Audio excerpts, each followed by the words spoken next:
All right, welcome to step one. I would imagine there are two distinct ways you should be arriving here. First, you've worked through step zero and have located or are at least in the process of locating a site near you where you can implement these production plans we'll be creating. Or B, you are fortunate enough to have access to land. For example, you own a house and you are growing in your own yard. So the choice is made, you know where you're growing. Regardless of your path, this is where we can finally start to dig into the details of assessing our production site to make the best blending of environment, intentions, and crops that we can. Any of you familiar with permaculture are likely to find the details of this step familiar. This information isn't exclusive to me because since humans have cultivated plants, they've sought to manipulate the conditions of growth for those plants. I mean, it's inherent to the definition, right? To cultivate, to tend to look after. This kind of work is involved in choosing favorable sites for plantings as well as altering those sites via inputs like fertilizers or irrigation in order to make more favorable, or in order to make the conditions more favorable to a crop's growth.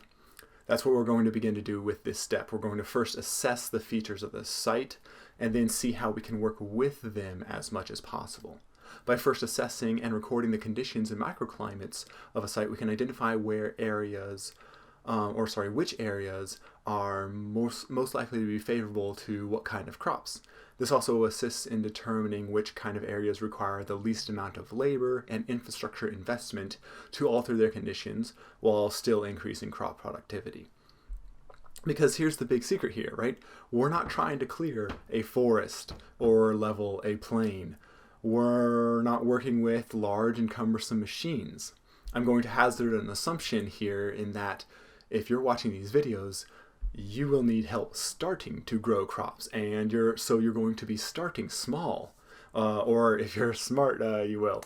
Because here's my warning now, in the preamble to step one, if you've never grown plants for cropping or harvest before, then it's unlikely you really appreciate the demands this schedule will put, or the demands of plant growth will put on your schedule.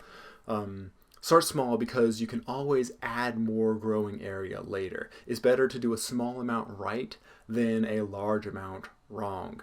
So, not the least because you'll be saving yourself some money and heartache just by keeping it small and not having a problem that you have to deal with. So last point here, it's very likely now and ever more so that you're watching this and living in an urban environment. One of the defining features of such places is that they're highly restricted in their access to land. So learning to grow in an intensive manner with high crop density per unit area is a skill which will serve you very well in the rest of your life. So with all this said, let's get on to the guided assessment. I'll be using a number of digital tools to help find these data points, so I suggest paying attention to the notes section down below for at least step one of these following videos. Thanks.